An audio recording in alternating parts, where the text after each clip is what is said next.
अहिले नयाँ पार्टी राष्ट्रिय स्वतन्त्र पार्टी एउटा लहर चल्यो, धेरै उहाँहरूले जित्नु भएको छ। मेरो मनमनमा के लाग्छ, त्यो पार्टीको जिम्मा पनि मैले नै लिनुपर्ने छ भन्ने मैले महसुस गरेँ।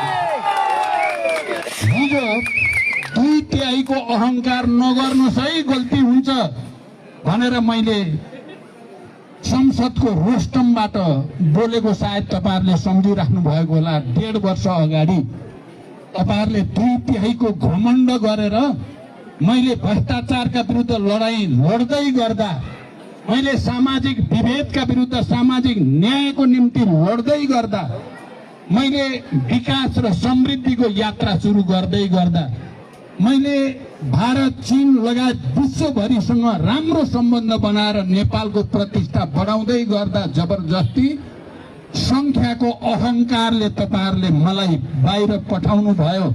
मैले त्यही बेलामा चुनौतीको साथ भनेको थिएँ, संख्याले केही नापिँदैन, देखिसकिया छ संख्या।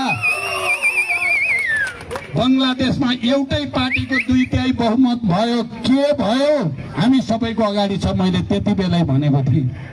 म नयाँ पार्टी दलले विजय ठूलो हासिल गर्नु भएको छ, उहाँहरूलाई म बधाई भन्न चाहन्छु, शुभकामना पनि भन्न चाहन्छु। तर यही अहंकार तपाईहरुले दोहोर्याउनु भयो भने यो देशको लागि दुर्भाग्यपूर्ण हुन जान्छ। त्यसकारण तपाईहरुको पनि नेतृत्व मैले गर्नुपर्ने मैले महसुस गरेको छु। यो मैले बडो विनम्रतापूर्वक इमानदारीता साथ यो मञ्चबाट भनेको छु। ती साथीहरु जो अहिले विजयी भएका छन्, तिनका नेताहरु मेरो क्याबिनेटमा पटक पटक मन्त्री भएका छन्, म चिन्छु राम्रोसँग।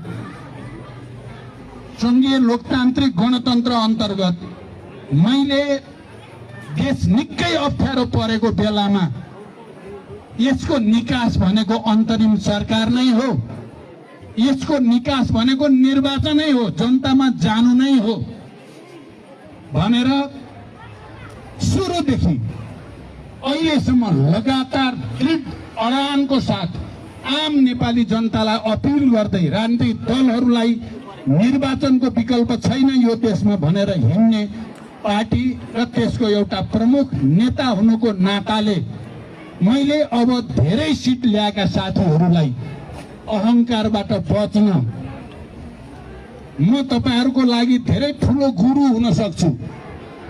तपाईहरुको जस्तो लहर मैले 64 मै देखिसकेको हो।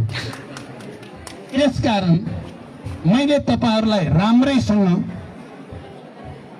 नेतृत्व दिनु पर्दछ।